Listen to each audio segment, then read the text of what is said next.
Good afternoon, and welcome to another episode of CTLN Opinion Plus, where we have conversations about issues and concerns of the Latino community. Today, we are joined by Leah Juliett, Community Engagement Manager at Triangle Center. Welcome, Leah. Nice to have you. Hi, thank you for having me. Absolutely. How are you doing today? I'm doing great. It's a really sunny day out. How are you? I am doing well. It's a sunny day here in Sterling, Virginia. So the way that this is going to work is I will be asking questions about topics of the LGBTQ plus community and the communities that you serve. So any questions before we begin? Ready to jump into it. Absolutely. So let's kick it off by asking, so how has the pandemic and social injustice impacted the communities that you have been serving? In so many ways. I think the first thing that should go without saying is that because of the pandemic, more Americans are online than ever before. And that really exacerbates things like cyberbullying, tech abuse, and job insecurity and things like that we've already seen happen within our community. And so I think it's more important now than ever that we build security systems through legislation and also through social programs that can protect the LGBTQ plus community to make sure that while we are existing online during this pandemic era, that we have the proper resources to stay safe and be protected from all forms of violence. We also, of course, have food insecurity, which is exacerbated, health inequity within the LGBTQ plus community, and domestic sexual violence. Every issue that is an issue in a non-pandemic life is really exacerbated, like I said before, for the LGBTQ plus community and within the pandemic, within our pandemic sphere itself. So at TCC, we're actively working to ensure that we can provide resources for our community as we go through this traumatic period of history. So that way we can really show up and be there for those who need it most as members of our community and allies as well. Okay, interesting. So you mentioned that cyberbullying and just like prejudices and negative social media interactions have increased. That's always been an issue since the iPhone and since social media has been a thing.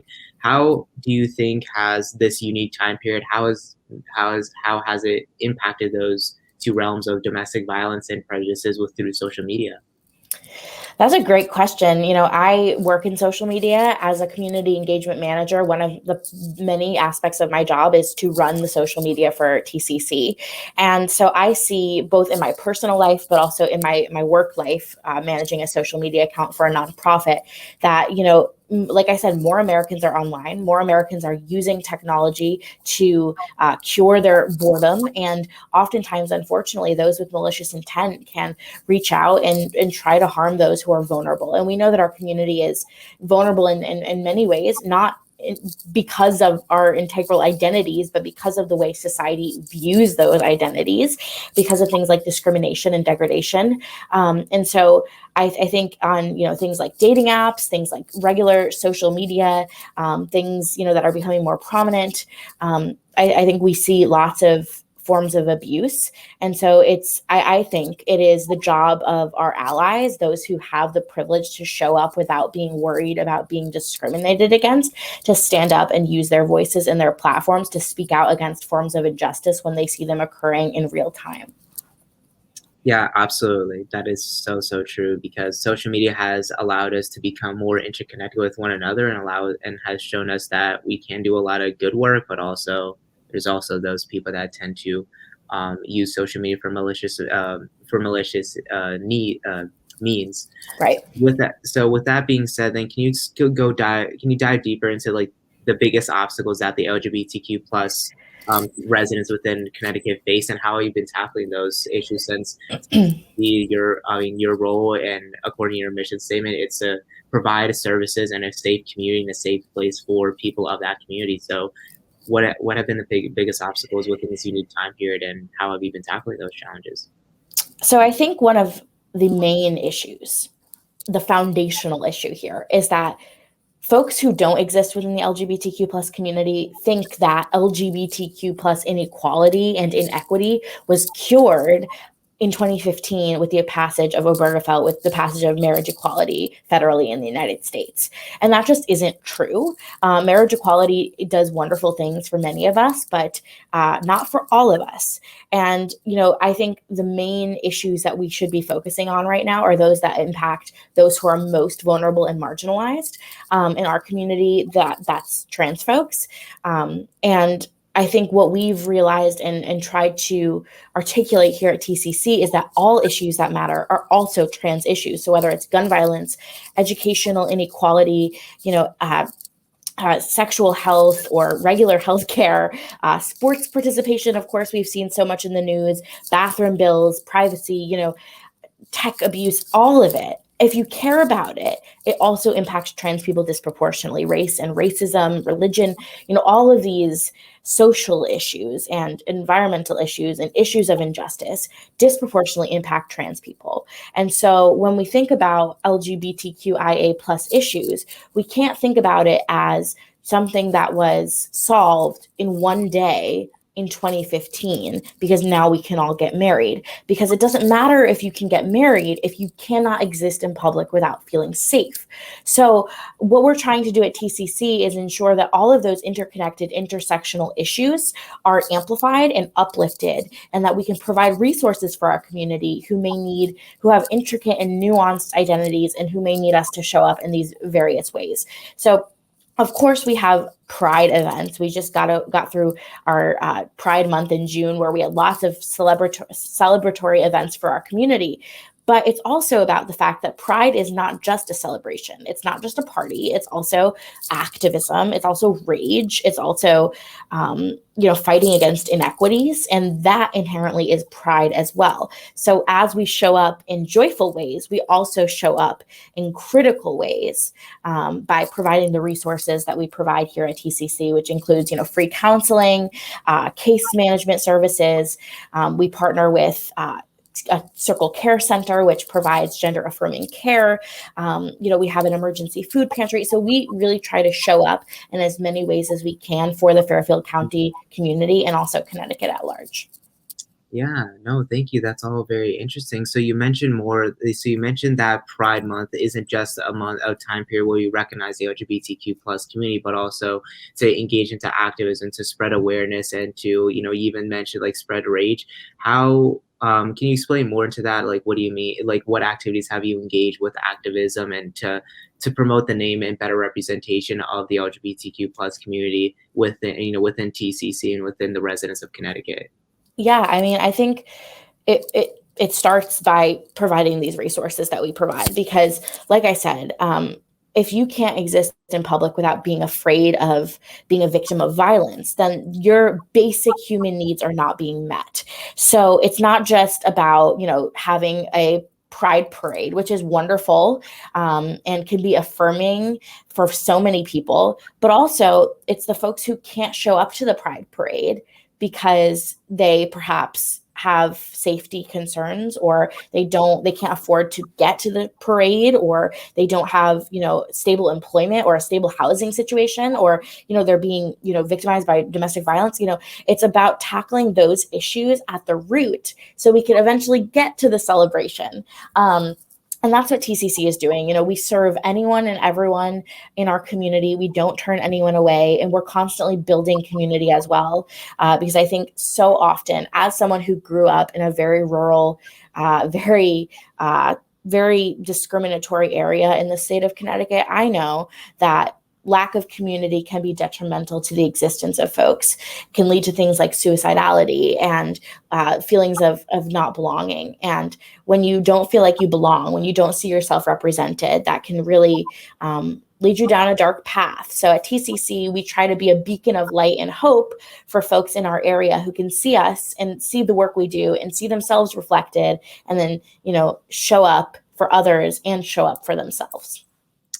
Absolutely. That is very, very interesting. And, within the communities that I have been reporting on within New Hampshire and within the Blacksburg community, it's very clear that something is happening within society that prevents certain groups from taking on meaningful leadership roles and feeling belonged and feeling valued. So with that, can you explain can you explain about the Latinx community and their involvement, the Latinx community that associates themselves with the LGBTQ plus community? How have you been serving them, and what type of obstacles do they face? When you're Latinx and you're LGBTQ plus, what type of obstacles have you seen them within the Connecticut community?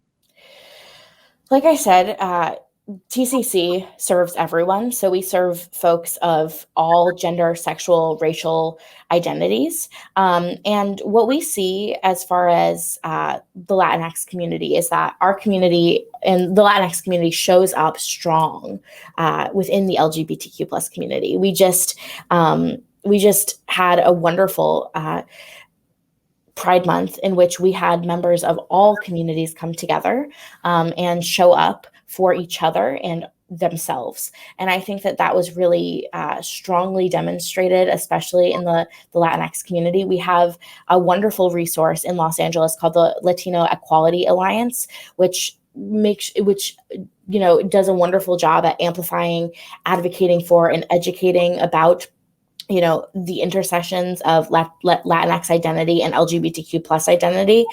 So we definitely always make sure that our work is intersectional, that we are taking into account the nuances and the intricacies of racial identity in relation to sexual and gender identity. And of course, we have wonderful programs and groups. So we have programming here at TCC in which anyone can approach us and say, I see a lack of representation in this area in my community. I'd like to start a support group, or I'd like to start, an alliance within TCC that they can create to better show up for their community. So we really we are the ground in which folks can build from us. We provide the resources and they tell us what they need, and we try to show up in the best ways that we can. And that is for the Latinx community as well as every other community that we serve in Fairfield County and in Connecticut. That is very interesting. It's really great that I really admire the work that you do for all communities, as you see people as people and not as labels. And I think that's important to take in consideration during these very unique times. And so kind of like going off of like serving people. So I've done research on TCC, and it mentions that you do a lot of community service with trying to educate people about the issues of LGBTQ and underrepresented populations. Can you explain more on like how you do, what are these programs like, these educational programs, and what do you do as an organization to promote the respect, the equal opportunity, and the belongingness of people within this community?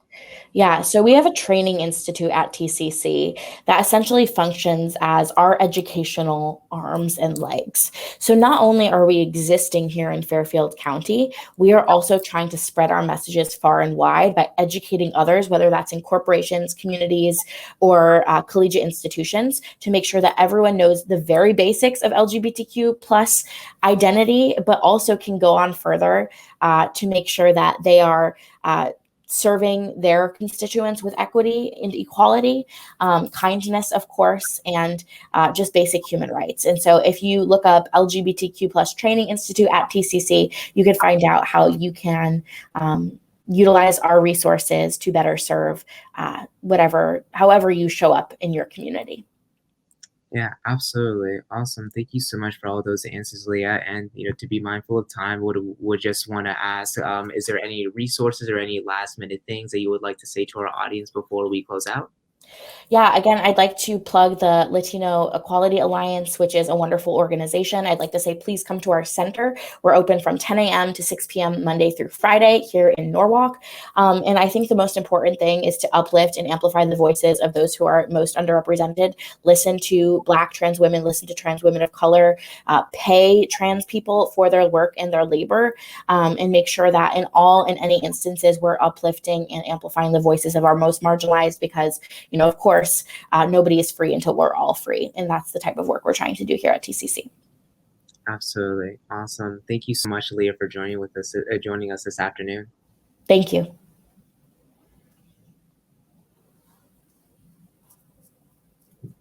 And join us for another episode in 2 weeks. For more information about our discussion today, check out our website on ctlatinonews.com. Follow us on Twitter at CT Latino News and Instagram at CT_Latino News. I'm Bron Zapata with CTLN Opinion Plus, and we'll see you next time.